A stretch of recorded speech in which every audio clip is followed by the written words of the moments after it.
अभिव्यक्ति की स्वतंत्रता यदि है, आप लोग संविधान की बात करते हैं, लेकिन संविधान कितना मोटा पतला है, क्या लिखा है, कभी उसे देखा या दूसरों के कहे में?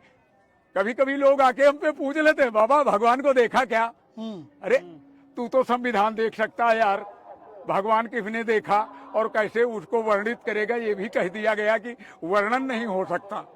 लेकिन तुम तो जिसे देख सकते हो, जिसकी बातें करते हो, जो आपकी थाली की रोटी, रोटी का वजन, रोटी की संख्या तय करता है, जो ये तय करता है कि हनुमान चालीसा यहाँ पढ़ोगे कि नहीं पढ़ोगे, यहाँ सुंदरकांड करोगे कि नहीं करोगे, इस गली से निकलोगे कि नहीं निकलोगे, तुम्हारा जुलूस नहीं निकलेगा, ये तय करने वाली पुस्तक को तो एक बार पढ़ो, इसको तो समझो पढ़े लिखे लोगों,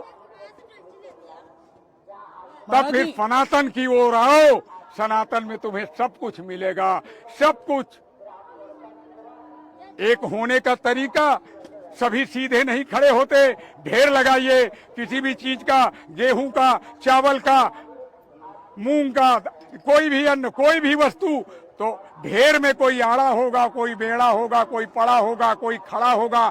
ढेर होते हैं तब शेर होते हैं, और ढेर में अगर स्वतंत्र हो जाए, देखो ये मेरा दायरा, ये मेरा दायरा, तो फिर कभी एकता नहीं हो सकती। एकता सिर्फ कागजों तक सीमित हो जाएगी, औद्योगिकीकरण के काम आएगी, कागजों में लिखी जाएगी, छापी जाएगी, बोली जाएगी, लेकिन आचरण में नहीं आएगी तो नहीं आएगी। मैं तो चरणों में आपके बैठने को तैयार हूँ महाराज जी। तो मुझे आड़ा बेड़ा तिरछा कहीं भी, कहीं शिफ्ट कर दो, कहीं फिट कर दो, मैं जो हूँ बस वही हूँ। महाराज जी एक सवाल है मेरा जी, कि हम भारत के नागरिक होने के नाते भारत का संविधान जो है उसका पालन हमें करना पड़ेगा, और हम अपने सनातन धर्म का भी जो है पालन करते हैं, लेकिन बहुत से जो है लोग संविधान को मानने वाले लोग कहते हैं कि भगवान है ही नहीं।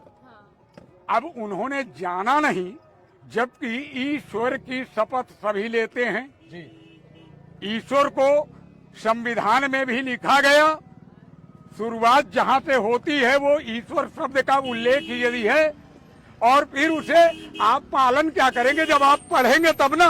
सही बात। ये तो कह दिया गया कि पालन करेंगे, क्या पालन करोगे भाई? क्या जानते हो आप संविधान के विषय में?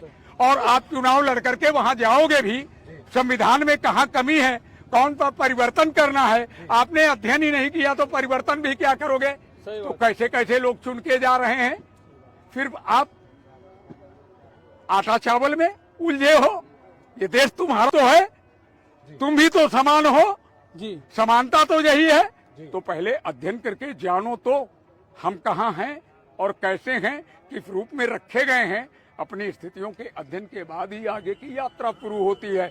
इसलिए 25 साल तक जो अध्ययन की बात हमारे सनातन में कही गई थी, उसका प्रयोग करें आप सभी लोग। अगर आगे के समाज को अच्छा देखना चाहते हैं तो हम नहीं होंगे, आप नहीं होंगे, फिर भी ये समाज होगा जी।